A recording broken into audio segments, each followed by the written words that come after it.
Welcome, Keen Ramps World Headquarters. We're in the command center, aka my office. Command center. Dale and I were talking about how we met, or like when we met, and then we got on this whole tangent about Trying to figure it out. And I don't think we really did. That's basically the premise of this video. I just thought it'd be interesting to kind of share Dale's origin story with Keen Ramps because, you know, he is a established YouTuber, skate YouTuber. I remember at one point when I like didn't really know you that well. Yeah. And I think Dan was like, hey, do you want to give my friend Dale Decker a ledge and he can make a video about it? It like put me down a rabbit hole of looking into you and like watching some of your videos. And I think I just Google searched like Dale Decker, skateboard YouTuber. And I got some random forum or found a website that was like top 10 skate YouTubers, and you were on it. Really? Yeah. I mean, it was like, I don't know, 2017 or something. yeah, that was like within the first year of me vlogging. So our conversation left off. We were trying to figure out when we first met because we couldn't remember. And then I found some clips in my phone. This is Corey. This is his shop. Well, you got another room too. don't you? There's like a little side area, and then there's a storage area for all the rental stuff. Okay. But this is pretty much in all its glory. Well, we're probably gonna build something today. We're gonna do a collab, and I'm gonna put his channel in the description below so you guys can figure it out. Brian's gonna be working on this channel, so it's yeah, we're just gonna be working together probably frequently to make content.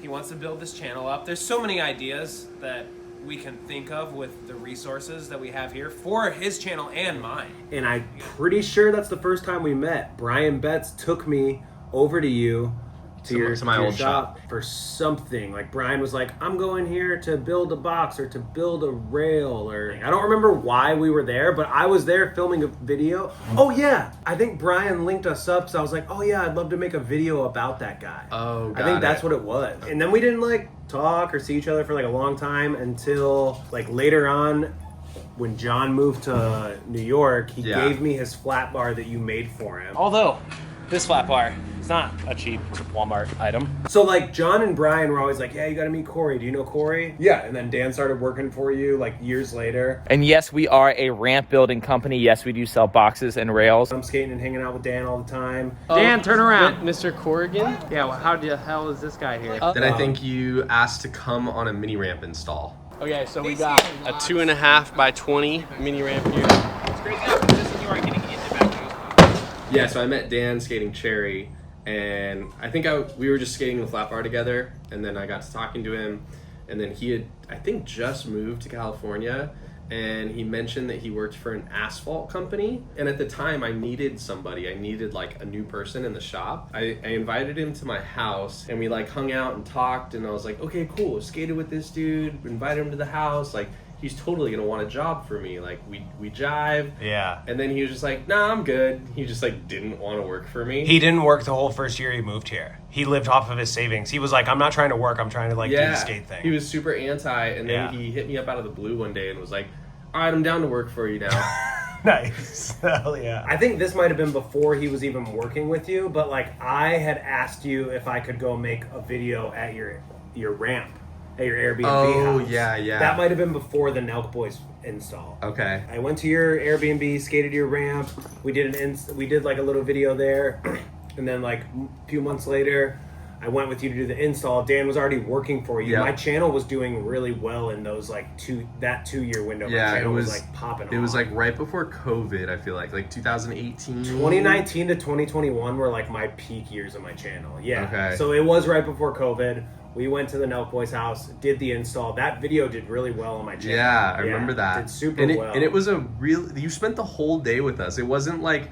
No, it was a vlog. Yeah. We were, like fucking off. It wasn't like okay, you know, show up once we're halfway done. You were like, you rode with us. Yeah. And I you got were up there early. I went with you guys all day. That's where and how we really got to like know each other. I think. Yeah, and I spent like 11 hours with you that day. Yeah, and then later you like built me a box like some years later for When Dan was doing the channel. Yeah, and that was right as like we didn't know if the world was going to shut down yet or not. And I was like, I would like to have a box if it does, so I can skate it, because I had an empty parking lot across the street from a church that was abandoned. It wasn't in service, so I could skate over there whenever I wanted. I feel like I was seeing you a little bit more around that time. Like, so we had like known each other for years. And I would, in the first couple years you lived in California, we would bump into each other here and there through like at events and stuff. Yeah, and I was friends with John, and like I became friends with Dan. We had all the same mutuals. Yeah, Brian Betts. Yeah. It naturally happened because during the pandemic, I was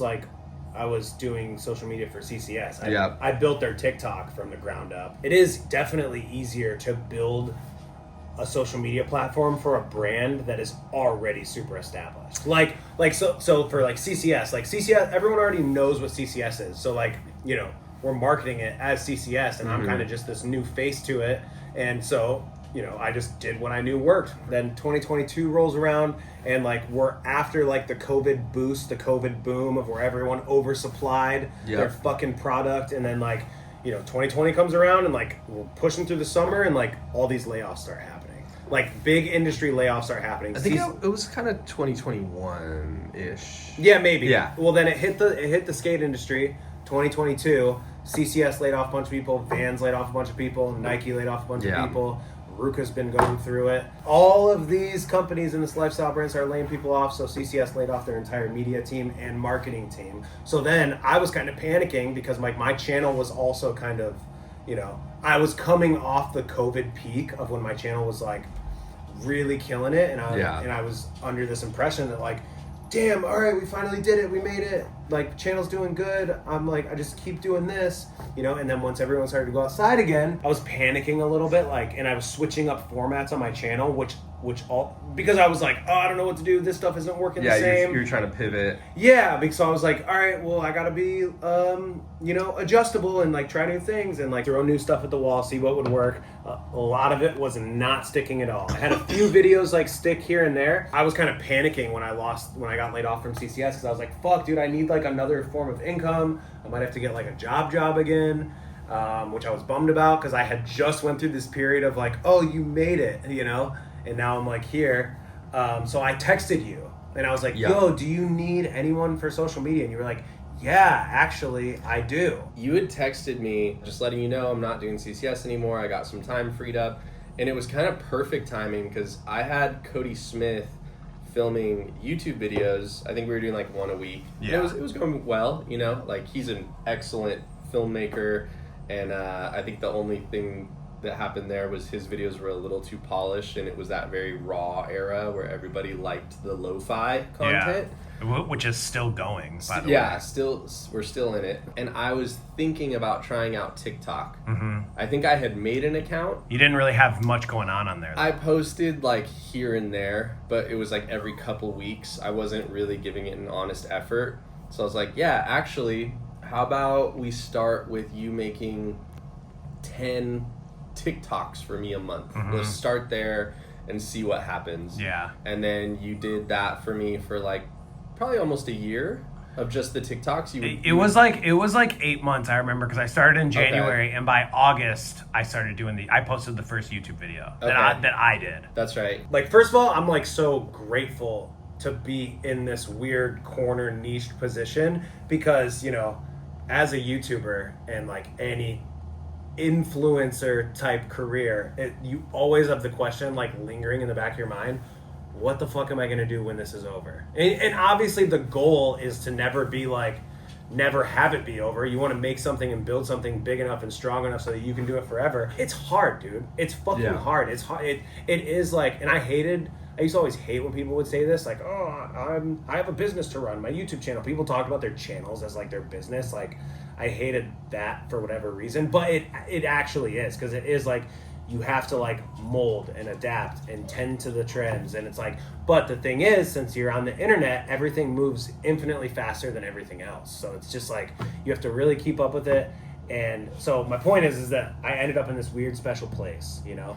Yeah, and not only is skateboarding micro and niche, but it's like skate YouTube you're in like three levels like, of niche. Yeah, like in super inception, Yeah. like deep down, and then like, so then I started doing it for you, and when we started doing the YouTube videos, dude, I forget that I'm doing your YouTube channel, and what I mean by that is like I enjoy doing it the same way I would enjoy my own YouTube channel. Actually, I end up enjoying it more because it isn't like it not being mine is.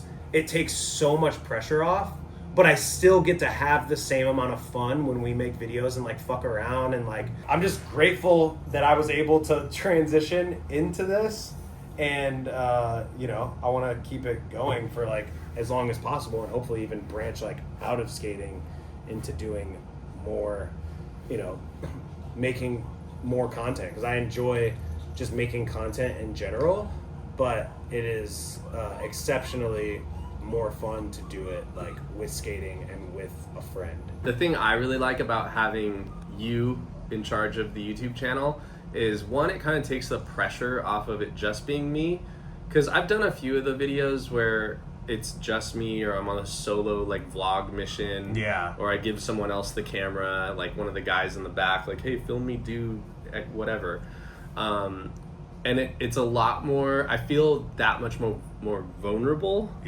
and less motivated to be creative. But having you, it takes the pressure off. It's like we're co-hosts, It's like if I'm a dancer, I don't want to do a solo show. Like I want like eyes to be on somebody else too. Dude, for sure. So it's nice having you in the mix, and then it's nice too because you'll ask questions that I sometimes don't think about. Because I'm in this all day, 13 years I've been building ramps. And I try to ask the questions that the newbie or the rookie would want to know. And sometimes... And it helps that I am kind of a rookie too, so I'm just asking the questions that like... I love those questions, and I think our audience does as well. And it's so nice, just having the dialogue and the back and forth and like being able to skate together. It also gets me on my board. Because before we were doing this, I would go sometimes 3 and 4 weeks without riding my skateboard. But now with you, I'm forced to. I mean, me too, dude. And it's always fun. You know? It's never like, oh god, I gotta skate the box in the driveway. No, it's never a drag that I like. I never think of like, oh fuck, I have to go to Keen Ramps today. It's never. That's cool. I never feel like that. I think I'm good at getting people out of their shell. I don't know what it is. I think I'm good at, like, I'm not afraid to, like, be an idiot so that the rest, and, like, that is what I do. Like, I make myself the person to, like, laugh, like, this is the guy that we can make that can be the butt of every joke, so that the rest of the team can feel comfortable and be like, okay, we're not the cringy weird ones, he is. And I'm like, okay, cool. We have that's covered. Now everyone else can operate comfortably and not worry so much about, like, how do I sound on camera? Like that, because that's a big thing when you like bring people into this space. They get all weird about it. Yeah, anybody that you've ever been around that you catch them feeling uncomfortable, you're like, stop, get out of your head, just talk. Don't talk to the camera, just talk to me. We're just having a conversation. Exactly. Like you can get people past that hump really fast. So when I started Keen Ramps and I thought about, what's the next 5, 10, 15 years look like, I thought that there would be a day where I have a media person that maybe makes like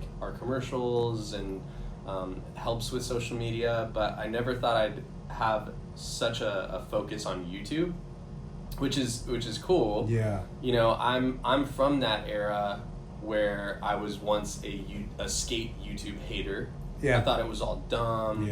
Oh my god, they all just want to be like Braille. Dude, I people forget that I'm come from that too. You are also from that era. I hated on John so hard when he started YouTube. Time goes on and we realize what a great tool it is.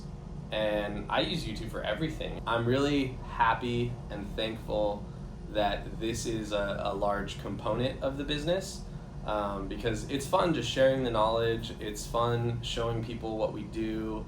I love that people are interested in it, and I hope this can be like a big part of Keen Ramps forever. You know, I'm Yeah. not saying YouTube's always going to be the platform. I hope so too. There might be a new one, but you know, we're all going to adapt and move to whatever the new thing might be. Yeah, it's funny thinking about what we do, right? Yeah. And how we're always just having fun and being goofy, and it like doesn't feel like work, but it is, and it's so necessary. And it's something that I hope I can inspire other like small business owners and like entrepreneurs with. Like, Yeah. you should get behind your brand. There should be a person and a voice and somebody like advocating for it and showing the intentions. Because I didn't, at the end of the day, I didn't start this to, you know, be a millionaire or be rich or like anything like that. You wanted to work in skating. I've just been obsessed with skateboarding my whole life. Right. And I have a knack for building things, and now I get to build a brand, which is like probably the hardest thing I've ever had to build, but it's so much fun, and I'm never not learning. I'm always adapting and figuring out new things and new ways to do things, and figuring out how to deal with people and relationships. And yeah, I'm really thankful for everything this business has taught me. Yeah, and on that note, I wanted to say that I'm very grateful for, and to get sappy again, I'm also grateful for the opportunity, and it's an honor to be your sidekick. Aww. All right, that's it. We're done.